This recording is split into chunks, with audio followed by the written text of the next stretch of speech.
Oh, what a day! What a lovely day!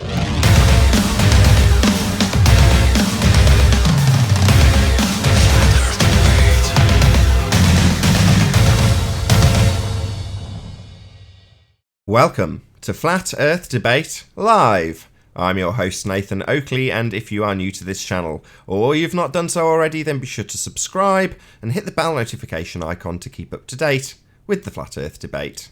If you'd like to support the channel, there is a super chat that runs alongside each of these shows while they are live. There's also a PayPal, Patreon and crypto link in the info box below the video. If you'd like to join the discussion, simply mute the page you are currently watching, then click the link in the info box below this video to join the panel and express your views on the nature of Earth. If you do join, please don't swear. If you do, you'll be ejected, and if you are, please don't try to rejoin the stream using sock accounts. You'll be warmly welcome back on the next stream. Please also share the show on social media. Sharing the show obviously increases the live audience, but this in turn increases the chances of a more diverse panel. So please share the show on Facebook and Twitter. And one last time, if you're new to the channel or you've not done so already, then be sure to subscribe and hit the bell notification icon to keep up to date with the Flat Earth Debate. If you're watching this on Nathan Oakley 1980 on the premiering stream, then be sure to subscribe to the second channel if you do want to watch this live, because you're not right now.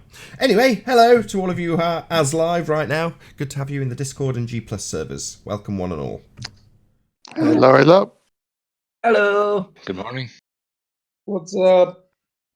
Afternoon. We're joined by Hello, Adam Meakin, hello. the one sleeping warrior, Ranty Flat Earth, Paul Hall, Chocolate Saying, Arwin and 10th Man. Any signs of Earth curvature? Absolutely Not from no Chula signs Vista. of Earth curvature, Nathan. None whatsoever. Any signs of axial No. rotation of the Earth-based variety? No talk of breasts or bums, Ranty? Mm. No. Well, the sky seems to be turning over our heads, and many Axial. will claim that this is actually the ground that we live on that is turning under the sky. But they haven't proven that one yet. No, they just formulate and affirm the consequent and say, if you travel antipodal, then you'll see axial star rotation antipodal from where you began. Therefore, you travelled antipodal from where you began. It's not that we're just assuming sphericity. It's not that it's affirming the consequent. You just assume that you're antipodal when you go and look at the southern stars. And that'll prove you're on a sphere because you've assumed you're on a sphere. Simple as that.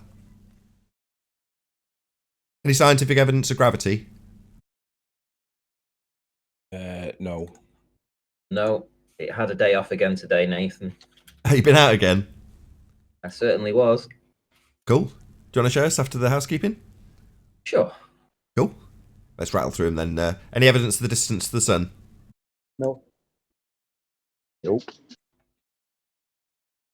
Feel free, you can still pipe up in Discord if you want to answer one of these questions. Any evidence of any viable hypothesis in the entire histories of the fields of astronomy, cosmology, or astrophysics? Nope. No. Any evidence that you can have gas pressure without the necessary antecedent of a container?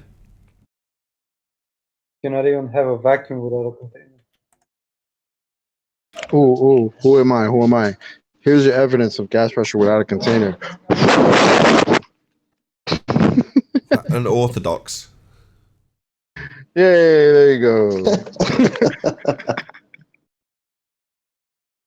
Start playing Name That Baller. Name that baller in one. Any evidence that you can of a self-perpetuating molten iron core at the centre of a presupposed spherical Earth? No small balls and big balls.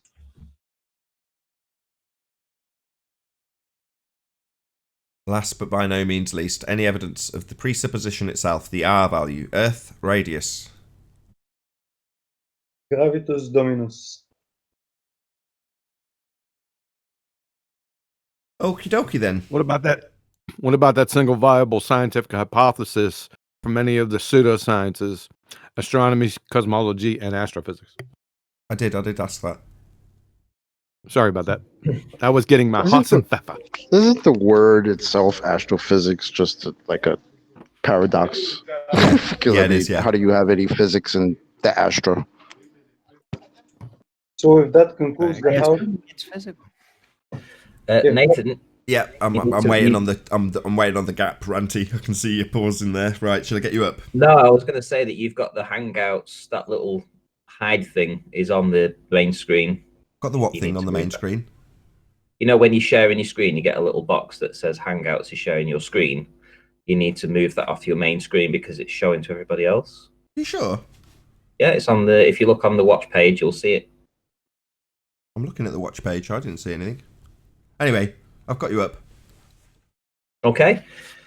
Right. Well, I just did in the meeting the break between your two shows. I actually did a premiere. I put a video out because I went out this morning and did some filming, and it's occurred to me something very obvious occurred to me today. And as soon as I got this, it's changed my whole outlook on how I'm going to view things in the future. I think everyone needs to understand this, is that when we I know look what at- it is. I know, Go Ranty, on. you've become gay. Can we just keep the ad homs till he does his presentation, for God's sake? Sorry. Okay, so what we have here is we have this model, and it is a model of the sphere Earth. And in order to get this model to work, and we're looking at the backside of the Earth here with very little land mass, it's all water, right? So half of this sphere, the reason it's this shape is because it's all bending at 7.98 inches per mile squared, right? You can't get away from that fact. This is the geometry of the Earth. If you believe in the sphere, this is what has to happen. Water has to bend at that rate, and it's not just on the backside of the Earth. It would have to bend at 7.98 inches per mile squared on all of the Earth, right? So anytime you do any filming anywhere at all, and it doesn't conform to this 7.98 inches per mile squared, anytime you do that, this model breaks. It breaks down. Now, it doesn't matter if you see a mile further than you should, just 1 mile, because as soon as you see 1 mile further than you should, right, you are automatically seeing a hologram. It's as simple as that.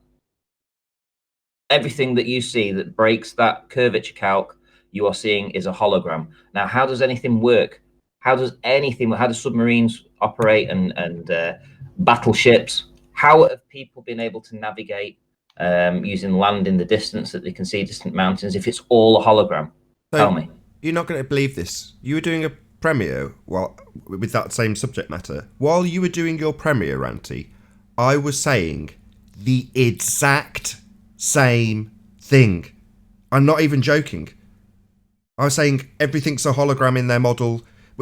I don't know if you and I were first brought. This was first brought to our attention by Chris Monk, and we were mapping it all out on Blender, and we had both comparable models. You've got it all wrapped around a sphere, and you've got it on a flat plane.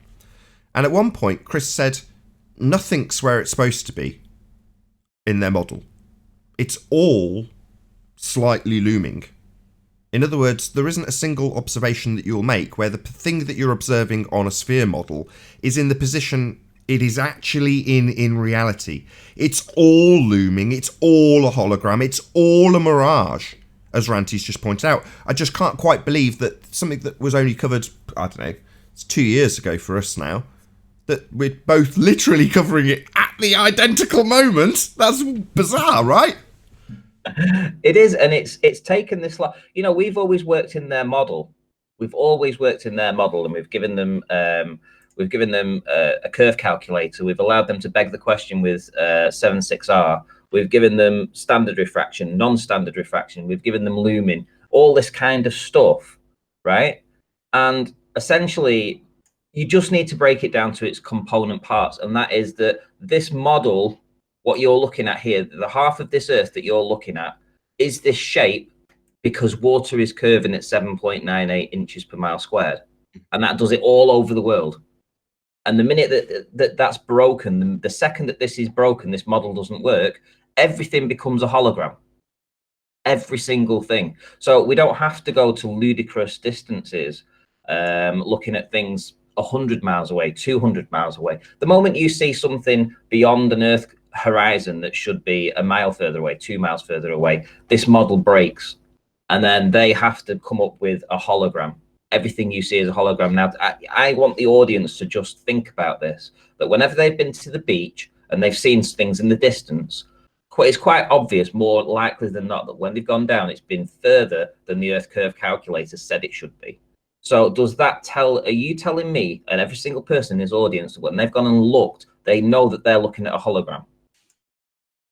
If I may add something to that. Well, they're never, very rarely, if ever, looking at a hologram. And when you're looking at the effects of distorted mirages or looming or sinking, then they're normally pretty obvious. You and Anthony Riley, Sleeping Warrior, have both had these effects captured on film, and they're pretty blatantly obvious when something's awry and you've got a distorted atmospheric effect. You've also normally got strange weather conditions to go along with it to justify it without even doing any measurements.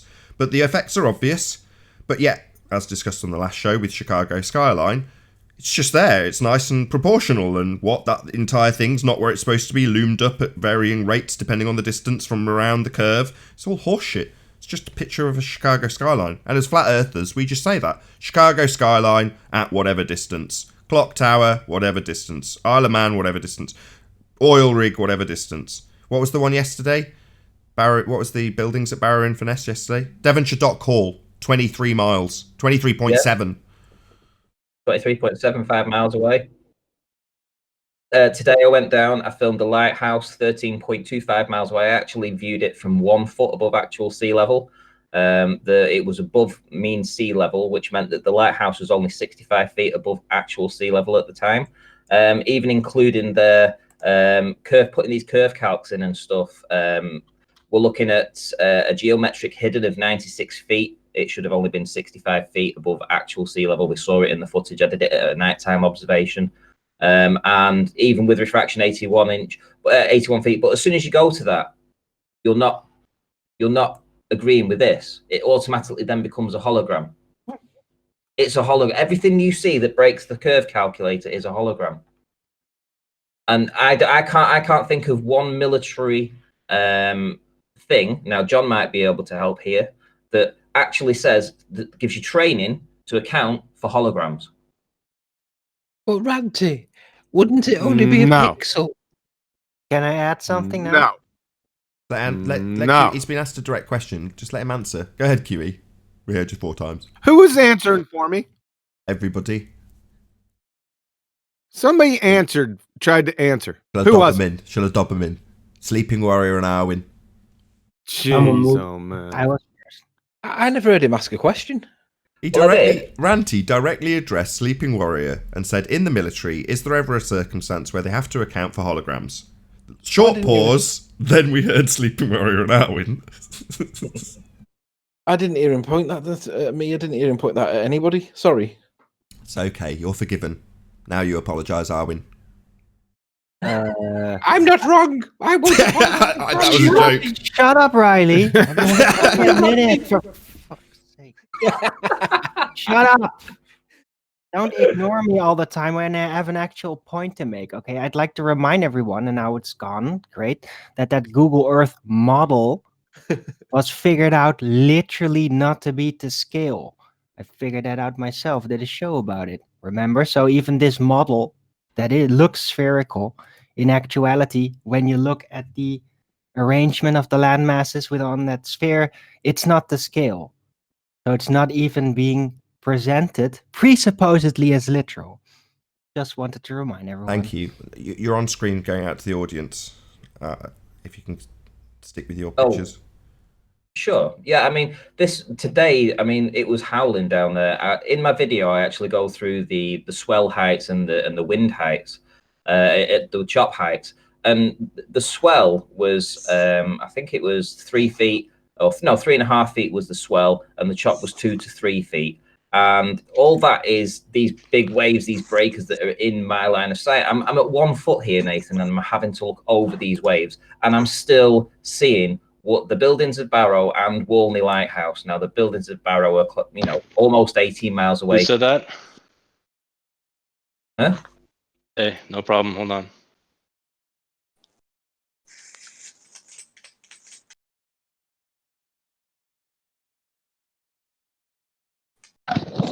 There we go. This is the lighthouse in the far corner, seen from 1 foot. This is from 1 foot, Nathan, looking over these waves, looking over this chop, 13.25 miles away, and it should have been 30 feet beneath Earth curvature from this distance, right? And that's not including Earth curvature plus swell plus chop on top, because then it would be even lower than that. Think about that for a minute. Hold on, let me get it straight. That light in between the chop. Oh wow! Yeah. Hold on, I'm not very well centered for the audience. Can you just rewind it just before that so I can center it? Because it's off to the left. And it is, yeah. Just stick it up on screen and I'll center it again and then remove the frame for the audience. There we go. So you get about 4 or 5 frames of it. Just give me a sec. Just give me a sec. Wait. It's as much as I can get it on, I think. Okay, and just about see it. Just play it through and hopefully I'll monitor the live stream and just check that it's actually visible.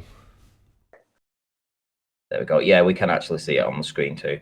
So that was from 1 foot, but I hadn't actually seen it from 1 foot. I only saw it on the upload when I was actually got home. I actually do see it in the, from 2 feet, which I actually make a point of saying, oh, I saw it from 2 feet when I was actually down there, but I actually saw it from 1 foot. But what you've got to appreciate here is that if this is the sphere that we're looking across, you have the sphere. So let's go to the sphere model. So here's the sphere. This is the sphere, right? And this is 7.98 inches per mile squared, right? To get you this sphere. And then on top of that, you have the swell and the chop. You have these waves on the chop. And I'm looking over these waves, right? I'm having to look across these waves that are higher than me. I'm at 1 foot here. And I'm trying to see these waves. Over these waves, there's a swell of 3.5 feet and a chop of 2 to 3 feet. So I'm looking over these waves. And that's over this. Top of this. Oh, you faded out. Your mic's gone wrong. Oh, has it? Sorry. How's that? Yeah. Well, you're not looking over them, though. You're looking through them. Yes, looking through them, Nathan. And that's what's even better is that, you can... This is so damning. This particular footage with these wave conditions today is so devastating for these. Seeing this lighthouse here through the waves.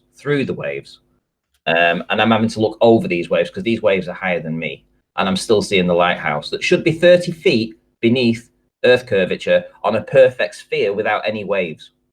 Right? That's their measurements. Their 7.98 inch per mile squared is on a sphere with no waves. Has no chop, has no movement of this. It's a very shiny, smooth ball. Right? As soon as you start putting a few waves on, then those distances that you're trying to see from very low down, that 7.98 inches per mile squared has to be an awful lot bigger. There must be a calculation included in that if you factored this in, it would make the distance, the curve calcs even worse for these. But the fact we're still seeing it, Nathan, is just incredible. And it's not unexpected. We live on a flat plane. What you're seeing here is a hologram. This is what they're trying to tell you. We should say that the other way around. What they're trying to tell you is that what you see here is a hologram. Yeah. Yes. Wow. I'm just trying to get over this. So here's some lights. Here's some lights from low down too. So all this that we're seeing, this is Devonshire.Hall, etc. All these buildings, these lights, etc. that we see in the footage, because if the lighthouse is looming, then all this needs to be looming too. So all these lights are looming. Everything's looming here, Nathan. Yeah, I've got to train you better. According to the Begging the Question, Proof of Nothing Perspective Hijacking Curve Calculator and the reification of an Earth model and the horizon into an R-value based actual location, it's claimed that these are holographic looming projections. However, we just see them, there they are. As flat earthers, we just say, there's Barrow in Finesse, and there's a lighthouse. Yep. And I'd still like John to answer the question, though. I would like to know if the military trains or teaches any of their personnel to include for holograms in the distance, and to automatically have to go to an Earth curve calculator if they see something in the distance and think to themselves, has that broken the Earth curve calculator? If it has, include that and factor it into it so that they can lower or higher their shot. Sleeping Warrior, Arwen? No, of course not. Taboo Conspiracy did a video on submarines documenting that exact point. Is that okay, John? You could expand on it. Permission to speak, sir, John? Get them heels together. What puzzles me, Anthony, and you're not going to like me for saying this, is his question was clearly and overtly sarcastic based on the interruption he received last time he was asked a question, but you chose to answer it anyway. Just because John would be sat there with his hands, he'd be sat there going, "Rah!" But he'd be containing it like it'd be like Rumpus when he got the kick in the nuts. He'd be dying to scream and he won't scream. Oh, by the way, no one screams when they get kicked in the nuts. That doesn't happen. Kudos to Arwin. Kudos to Arwin, who obviously appreciated the overt sarcasm and didn't say a word. Kudos, Arwin. Yeah, he didn't. Yeah, I saw that. No, but anyone who's going to apply the curvature calculator. And then he failed. And then he failed. All kudos removed. You took that as your opportunity to talk, didn't you? That was a trap by me. Fell straight into it, didn't you, Arwin? I'm such a bastard. Right, I'm going to take charge. Anyone who's going to use this thing with some real equipment, it's going to fall flat, literally. Right. Go ahead. Please feel free to answer Ranty's question, QE, that you were asked about 3 minutes ago. It's a no. Yeah, and it's intuitive. They don't do that. That is preposterous, ludicrous absurdity. Thank you. Go ahead, Ranty. You're on with your calculator. You're begging the question proof of nothing perspective hijacking curve calculator. Go ahead. So for this to work in the military, let's put it in a military sense here, and you see something in the distance, let's suppose you're trying to target, I don't know, some kind of fortifications on the seafront, and you're on your boat and you're at 13.25 miles away and you see these buildings, right? You see these buildings and then you're aiming. Now you've only got a certain amount of shots because you're on a boat. You can't just go back and reload. So you have to take what's the point when you actually decide to fire and try and hit those targets? Because if you look at this calculation here, and then you've got all this kind of bunkum going in. You've got the geometric drop is 117 feet, but the geometric hidden is 96 feet. Yet with refraction, it's 81 feet. And yet you still don't know where you're aiming for. So at what point do you start to fire? I'd like to know what time, when the military decide that where they include this in their training. Right, that was nice and concise. So do they include that in their training? Quantum Eraser? Specifically Quantum Eraser?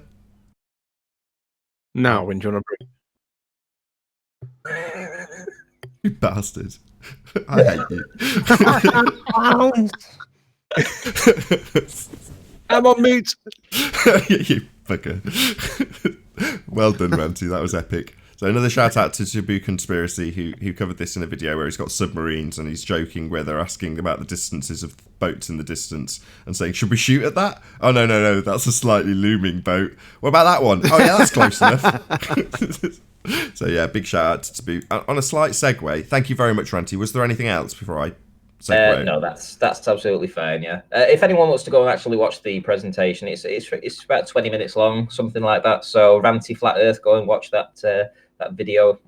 Hope you'll enjoy it. You'll see me getting out and filming Barrow and Furnace in the lighthouse at, I think it was about 7 o'clock this morning. So it was a bit chippy and chilly and choppy. But that's the things you have to do. You have to go out and you have to work in adverse conditions. Even in adverse conditions, we can still get these observations. Epic. Thank you very much again, Ranty. Thank you for sharing all that. Yeah, no worries. So, talking of Taboo Conspiracy, he recently released a supplementary video that aided and assisted the interview done by Bob Nodell with a sonar operator. So first and foremost, is everyone aware of this interview that Bob Nodell did? No. So Bob Nodell interviewed a guy that was explaining about, may get some of this terminology wrong, I've watched it once, sonar shadows. So as you're scanning with sonar, there's two different methods that you can use.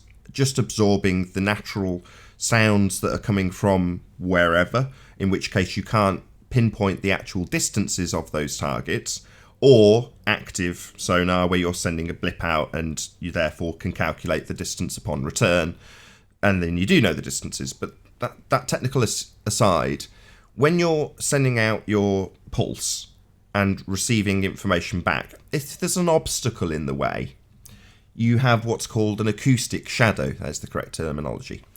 And that would mean that the thing behind whatever you've fired your sound wave at is invisible because it's blocked by the thing in front that's returning the signal to you.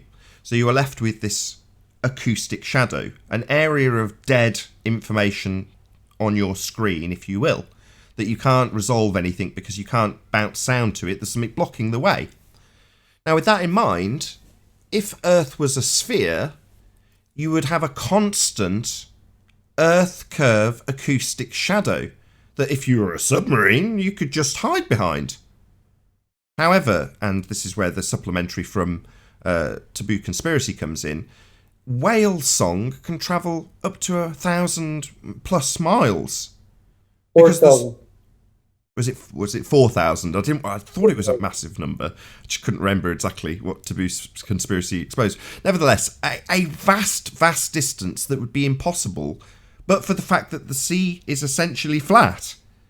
You'd have acoustic shadows. You wouldn't be able to transmit over these distances, and you certainly wouldn't be able to operate sonar in the way that this sonar operator that Bob Nodell interviewed explained. And while it wasn't like a revelation to me, I appreciate the Earth is obviously and observably flat. To most people who haven't been exposed to anything, or even if you have, it was, for me, as important as the Sea Sparrow interview that Mark Sargent did. It was one of those things that you go, wow, that is a superb source. Absolutely epic. So a massive shout out to Bob Nodell. I don't know where he found the guy, but great interview and extremely eye-opening in terms of the information and how it just simply debunks the idea that you're on a sphere. Just one example of how an operation of bouncing out sound waves and receiving them, if we were a sphere, it would be demonstratable by the fact that you'd have this massive acoustic shadow beyond the hump of the Earth. There isn't one because the Earth is obviously, observably, and audibly flat. Yes, a couple of those subject matter interviews that Mark Sargent had on his channel were great. When I first got into this, I listened to some of those guys like, wow, like this is stuff you don't hear every day and everywhere. So these guys saying it, I mean, it's great. I agree. Yeah. I watched many of the subject matter experts that Mark had on, but there were really, again, sounds detrimental to Mark, and it's not supposed to be. The only one that I would take out of that bunch and go, there you go, that is proof we are on a flat plane. Well, since that particular interview, I couldn't name another one where I could say, there you go, I'll just pass you on Strange World 23. There you go, there's your proof. Stone cold. Same with this interview with Bob Nodell. That is proof.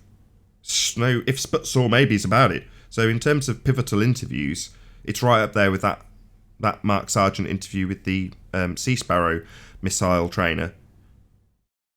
Yeah, I mean, I'm showing my You screen got a link here. to that? You got a link to that, Sonar?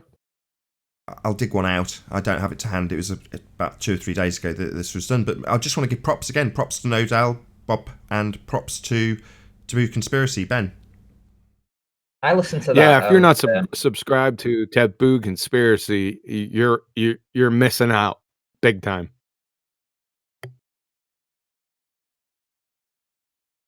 Yeah, I listened to that, Nathan. I've got my mic on, haven't I? Yeah, we can hear you. Yeah, and it immediately became, when I was listening to it, and I understood it quite quickly, is that if you were in shallow waters, the submarines would be able to hide behind the Earth curve by the physical landmass of the ocean floor. So if you go to the North Sea, for instance, and you sort of like hover your mouse over it, and we've got depths here of roughly 90 meters, no more, something like that, about 90 meters, which means that a boat can, once it goes to around about 20 miles, something like that, or 22 miles away, essentially it's now beyond Earth curvature. The seabed would block its and hide it from any patrolling vessels that are on the waters.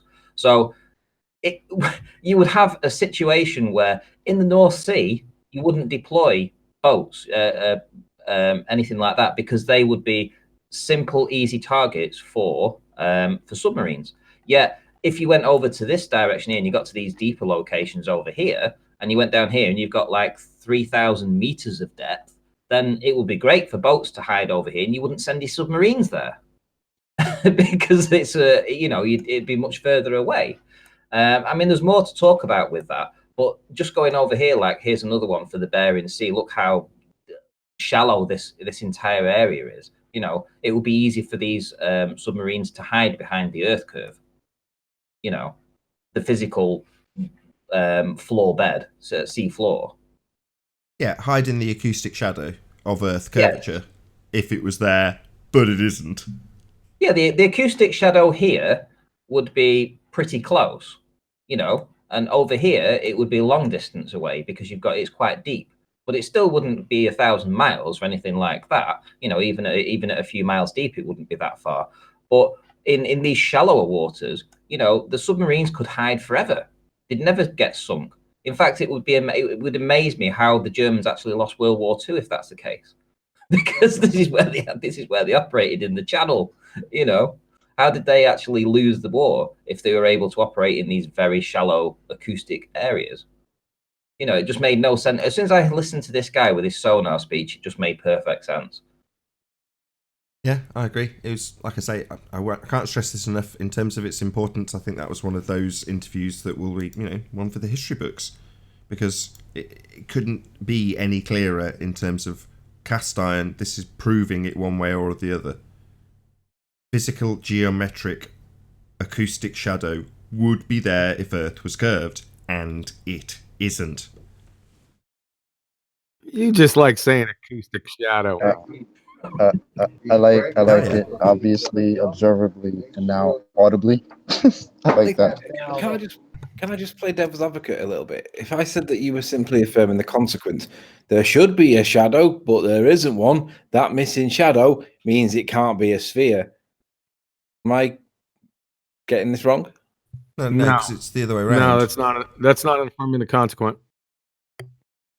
Well, it would be the lack of the shadow, wouldn't it? There must be a shadow, but there isn't. So therefore, I mean, I don't know what fallacy it is, but it's not. Go ahead and formulate it. If P, then Q. Q, therefore P. If no shadow, then P.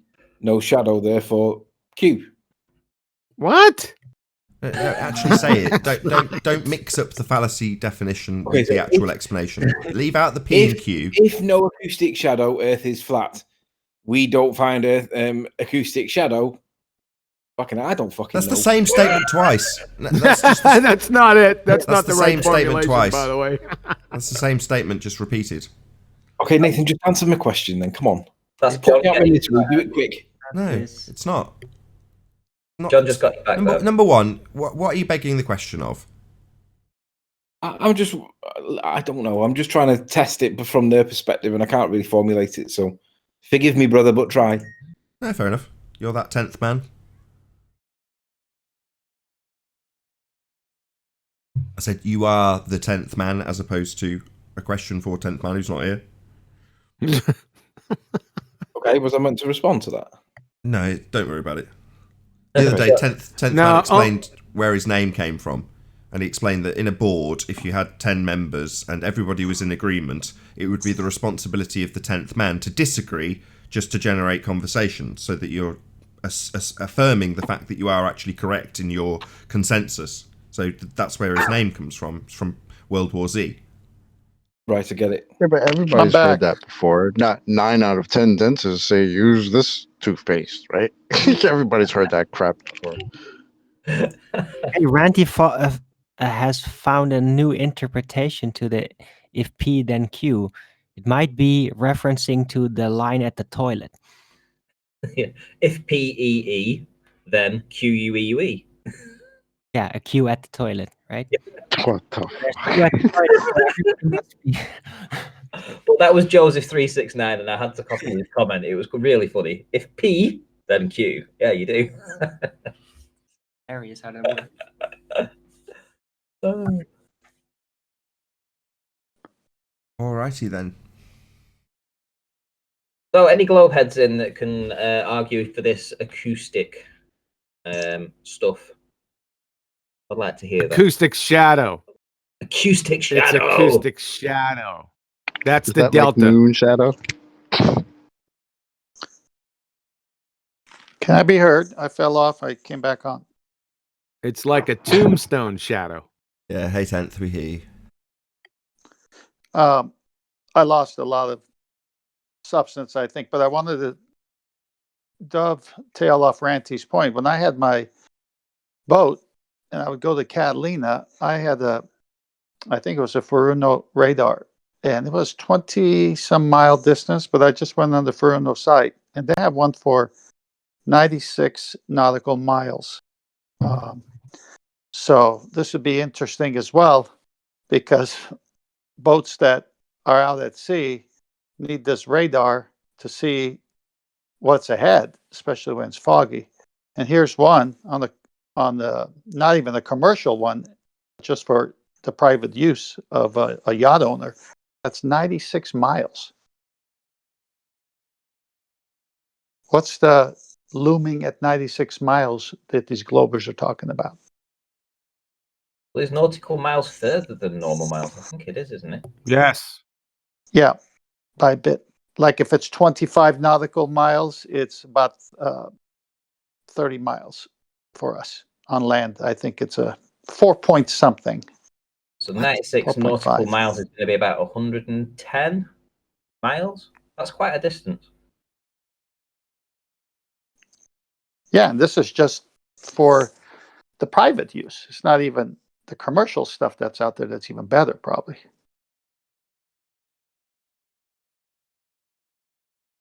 Why I Interesting know. that this is so devastating for the globers.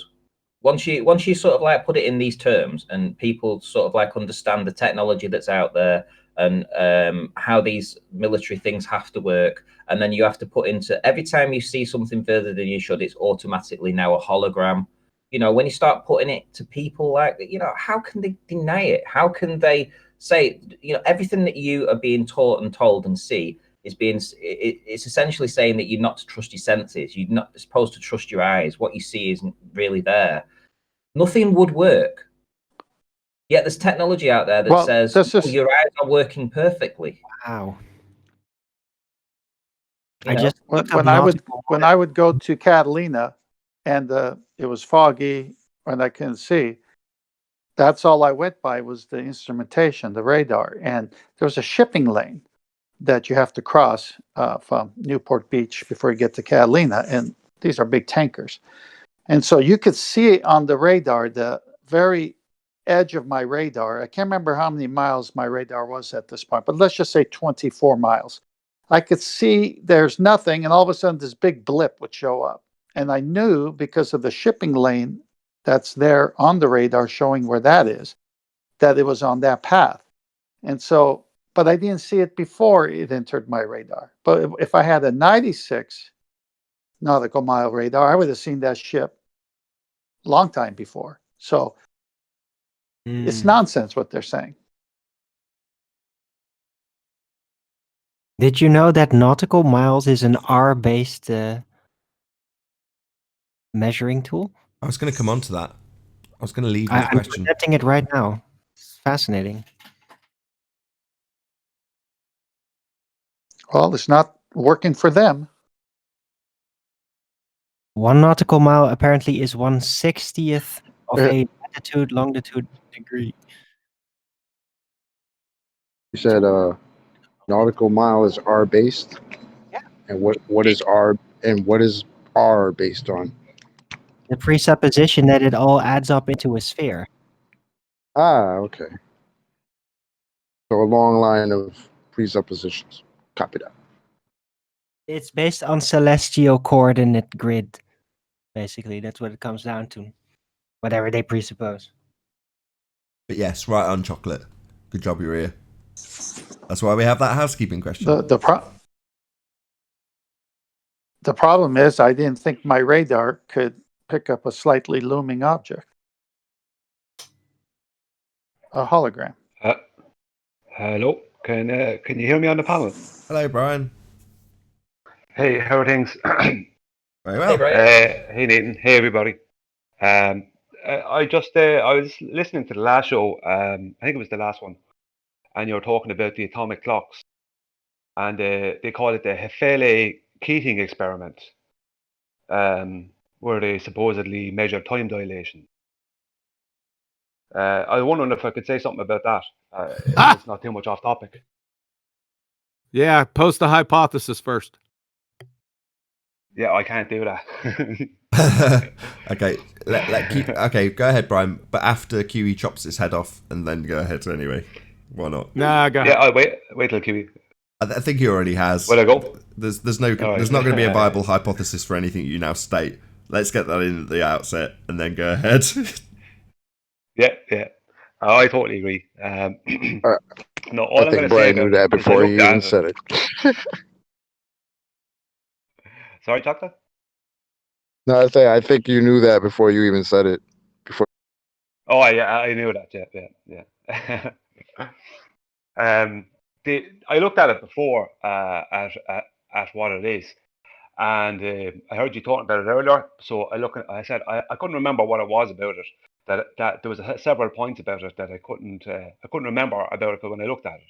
So I looked again, and it basically all like their time that they're keeping, all their time that they're keeping. I think I said this a week ago on the show. Is all based off of UTC time, which is formerly known as Greenwich Mean Time. And that's based off of UTC time. I don't know about Greenwich Mean Time, but UTC time is based off the shape and rotation over a 24-hour period of a globe with an equator of 24,900 mile plus circumference. Now, the Hefele-Keating experiment, which is the atomic clock experiment, they're basing their time off of that also. Now, they did it in October 1971. Now, October will be a little bit past the September equinox. So the sun will be going around the equator at that time. And it was done over, they sent two planes going eastward and two planes going westward over the course of a 3-day period. And they had atomic clocks in the planes, and they show an atomic clocks on the ground. And they showed that there was a difference. The time slowed down when they went eastward, and it was sped up when they went westward. So basically, what they're saying is, what they're trying to say is this time slowed down when it went with the higher. What is what they actually say on Wikipedia? Higher velocity of the Earth. Okay, because it's going with the rotation of the globe. And it slowed down going east to west. So west to east, west to east it slowed down, and east to west it sped up.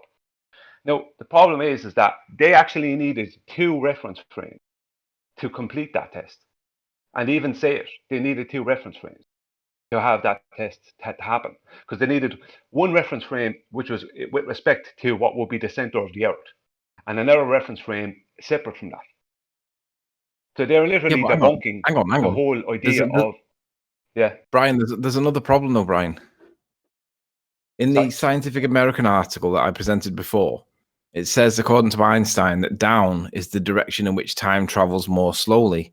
Now, if you're saying that if you went east or west, it went faster, but then the other way it went slower, that would indicate that down would be east and then up would be west. And that would be contradictory to what everybody else thinks. So either time isn't traveling slower, or Einstein's incorrect, or something else is going on with those atomic clocks on planes. All three. Yeah, I mean, it's nonsense. Basically, what they're saying is time is going faster in the direction that in the real world it's going faster in the direction the sun is moving.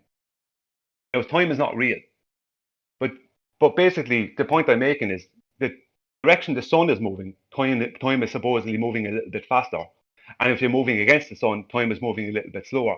But to even do those tests, they needed 2 reference frames. Now, may not mean much, but it seems to debunk the whole idea of them having an atmosphere moving with the globe, because that's supposed to be one reference frame. Or it debunks the idea of time travel dilating in any direction at all, and the cause is unknown. Or it debunks Einstein, because Einstein said that down was the direction in which time travels solely, and it went east or west or whichever. All relative directions are really a thing, and they're not. There's no absolute directions. There's a whole host of things that this could or couldn't prove. And the overarching thing is that it's all one big reification fallacy. Yeah. Thank you, Brian. Very concisely put. Thank you. So what's today? Is this New Year's Day? No, this is just a normal show. 4 more hours. Well, there's about 15 more minutes for the live audience, and then we'll have an after show. John, it's just the 5th of December, mate. You're a few weeks out. White hole spewing time. It's not New Year's Day, but you can think of it as New Year's Day. Time isn't a real thing, but you can think of it as a real thing. Time is on my side. Oh, yes, it is. Thank you. So should we have 15 minutes of counselling for the live audience? Feel free to share your pain. The phone lines are open now. Call in, share your They're pain. behind an acoustic. They're behind an acoustic shadow. I have a question. Yeah, go ahead. Well, like if gravity is pulling everything to the center of Earth, that means that plumb is going to separate the higher you go, right? What do you mean separate? When you say plumb, you're holding a plumb line and it's pointing at your presupposed spherical center. What do you mean by separate? Well, right, yeah, but if it's doing that, shouldn't skylines kind of have arcs to them?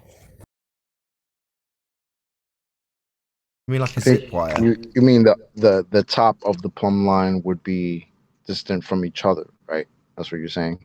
Oh, I see what you're saying. So you're saying you pull a wire tight across, let's say, a mile, hypothetically speaking, and if you're to assert that the plumb line is pointing to the centre of the Earth, that would, by definition, mean that that pulled tight zip wire is actually curving.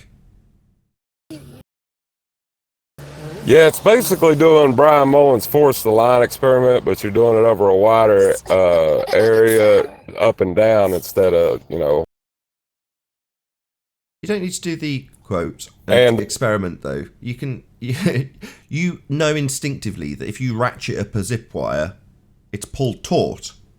Now, because you've got a fundamentalist, not you, because there is a fundamentalist religious belief in a sphere Earth that makes level or taut in this example, pulled tight, curved, you know instinctually that's not the case. It's a contradiction in terms. You know, it's not.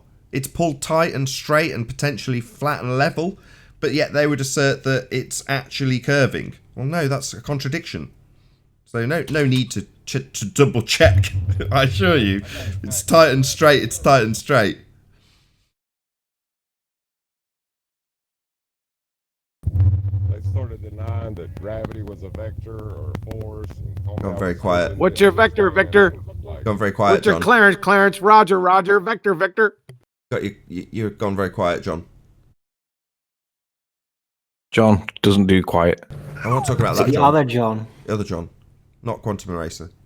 Not loud John. He's always loud. Yeah. I'm sorry, I'm on my phone. I missed that. That's okay. Was there anything else you wanted to add, John? Well, I don't really understand how they can, you know, say that it's a vector and it goes to the center of Earth, and then look at a picture of a skyline and everything be parallel, and that. It's called fanatical religious zealotry.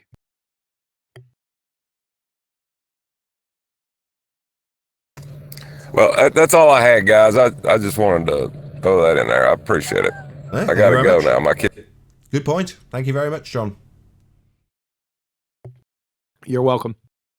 Not you. Shut up, John. There's no need. Hey, guys. You're just going to set him off now. I'm just joking. Arwen got to get it where he can. Yeah, exactly. Owen's going to get his blows in. Kick them all That's in me. down, right.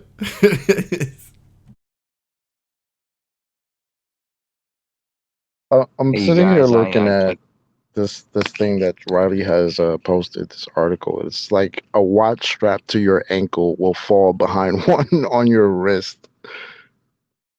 I mean, really? Yeah, that, Kosho, I mean, let's there's a just take that baller on that face wanted value. to add something.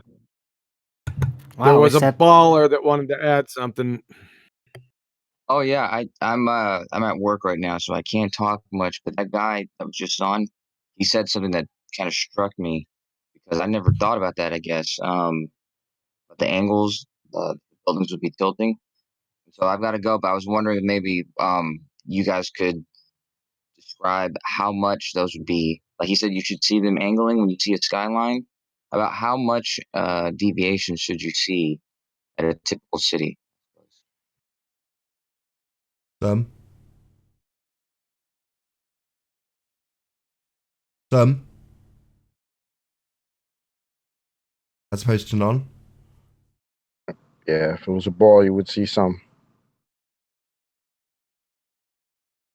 But we see none. Well, no, I was wondering like if you had like a value or something because I'm maybe that'd be a good test. Oh, I see. Yeah, qualitative versus quantitative. Yeah, quantitatively, there'd be some. As opposed to none. How much there'd be is kind of irrelevant because there isn't any. I just did a little back of the envelope calculation, and so like New York City, let's say it's about 10 miles, Manhattan. Let's say there's tall buildings on either side. I think the deviation you should see from those 10 miles should be something like 0.69. Is that right? 0.69 of a degree between those two buildings. So about Oh, thank you for that. 2/3 of 1 degree difference. That's nice. We don't see So- that. We don't see any of that at all, though. No matter how you can quantify it mathematically in a small number by using degrees, we don't see any. So again, back to our assertion that you ignored. None is what we see. Some is what we would expect. Now you've just qualified how much some there should be, but isn't. Thank you for that. Back to there isn't any though. 0.69 of a degree is a hell of a lot over the length of a sky. Yeah, sure. I just redid that. Over that 10 miles between those two buildings is actually 0.15 of 1 degree. Yeah, So some. I don't know if, that would be some, wouldn't you it? could Would that be draw some? this- That would be some, though, wouldn't it? Some, correct? Some. Yeah, you can't see that with your naked eye. Oh, sorry. Sorry, have you done this measurement? Have you actually qualified this and measured it and told us how much there is or isn't? Or are you just telling us hypothetically on your sphere model how much there'd be? Who cares? I can draw a picture of an angle that's only Didn't answer me. 0.15 Didn't answer my degree, and you question. can't Don't tell me see what you can do. Why don't you just answer my question? Was that measurement based on your reified sphere model or not? It was based on the same values that you guys were using earlier for the nautical miles. The same calculation. Oh, based on our values, we were pointing out that begged the question of a sphere Earth. It was automatically a begging the question fallacy. The nautical miles value is based on an R value that you assume. So you are saying that this amount that you say we shouldn't see or should see is based on a model you're reifying, as opposed to what we see in pictures of New York. You're saying what we'd see on a model of New York on a scale model on a sphere would be this amount. Yeah? Correct? Ever going to get an answer? Yeah, the same thing John had said. Yeah, I just kind of. So on a said the same reified thing you model said, then, the yes. same values. The answer's yes then. On your reified model, correct? Yeah, on the same model that John was talking about. Yeah, the one you're reifying with this description of what should be happening and then quantified mathematically as such. Well, who cares? It's just a model you're reifying into existence. It doesn't really matter how little or much you say something should bend on your model. It's inconsequential. We don't live on a model. That's a reification fallacy. Yeah, I guess only it a is, model. but I also guess that it's a direct response to what he'd asked. He asked exactly that, so I think that's the exact answer. What, he asked how much stuff should bend if Earth was a sphere?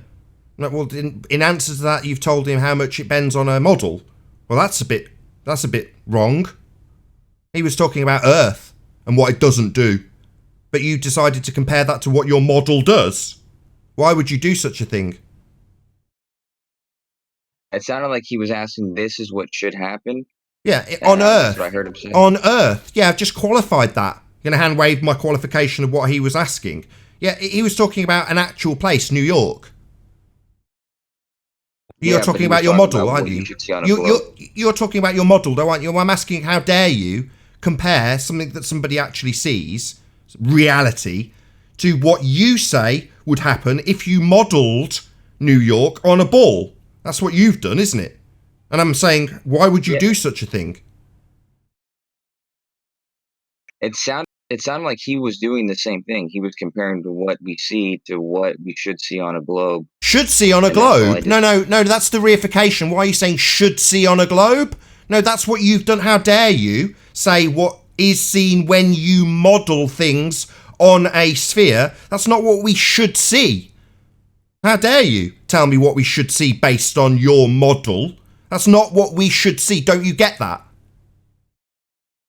Well, maybe I don't understand what John was talking about then. He must have just been talking about flat Earth and the deviation that you should see on flat Earth. But I thought he was talking about the deviation. No. He said, no, you're just dumb. You didn't listen. He said if you tighten it out and you've got a plumb line, it would be curving. In other words, he's pointing out that where you guys say level is actually curved is wrong. That's his point.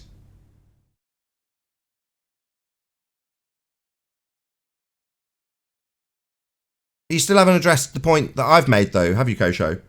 I'm asking why you would say this is what we should see when referring to a model. That's not what we should see. That's what happens on your model. Yeah, I thought he was comparing that model. I'm not talking about him. Stop diverting onto him what I'm asking you. You, Kosho. Justify why. You have reified a model and then asserted it's what we should or should not see, and how much curving we should or shouldn't see. Well, that's wrong, because you're using your model, not reality, to declare what should or shouldn't be seen. That's totally fallacious. Do you not understand that yet? Don't divert to someone else and what they've done. I'm asking you about what you've done. That's not. I'm curious if you understand how comparisons work. Comparisons? I don't care about your comparison to your model. Is this not sinking in? I don't want you to compare my reality to your reified model and not even state that you're doing it. In fact, the opposite, make it seem like that's what we should or shouldn't see. Totally fallacious, yet to be addressed. How dare you? Okay, if I wasn't making that comparison, then what would I be comparing? What would I be testing? I would have to. So why do we have to compare to your religion's belief in a sphere? Why should we do that? How dare you is my question.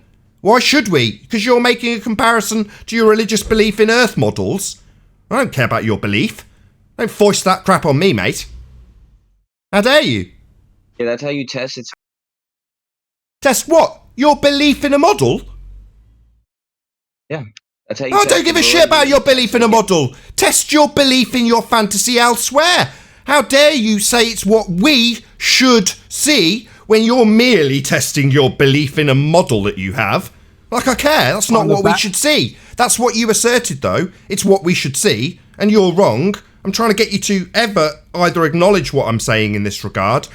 Heaven forbid you actually concede the fact that it's fallacious to assert that what we should see is comparable to your model, which wasn't made clear. You simply asserted what we should or shouldn't see was what happened on your model. Fallacious reasoning you're yet to address. Where's the model on the back of Alright, that? I can- Hold on a second. We want to see that model. Is that on the back of the envelope? No, actually, it's I think you've presented it before when you were giving your model. What? I don't do models. Well, what I was going to say, I was going to concede, Nathan. You're right. I had thought that the other guy, John, was comparing with the plumb line thing he was talking about, what you would expect on the globe on our model. Where's and what we the see now. model? A Where's Google the, Maps show or us the, Google.com. Who's hold on a we? second. What Hold we on a would second. Show us expect. the globe Sorry, model. we covered this as well. What we would expect. No. You and your religion and what you expect on your model. Not we. You and your fallacious reasoning you're not conceding. You're blaming on someone else and saying we are comparing to your model. No, we're not. You're doing that. You're just not conceding it. No, I concede. And I mean I by we. So my apologies. Can we see that model?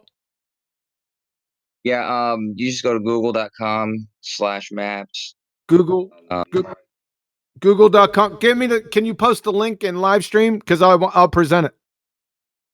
Well, it'll get presented on the after show, because with that, I'm going to say a huge, massive, enormous thank you to all of you who did tune in live on the Nathan Oakley live stream. If you are watching this on Nathan Oakley 1980 and you did want to watch these shows live, then go and subscribe to the second channel. There is a link in the info box below this video. But stay tuned in the meantime if you are watching on Nathan Oakley 1980, as there will be an after show to follow. But a massive, huge, enormous thank you to all of you in the live stream for tuning in, smashing the super chat, liking, commenting, sharing, subscribing, and all that good stuff. I've been Nathan Oakley, and I'll see you all in the next video. Oh, what a day! What a lovely day!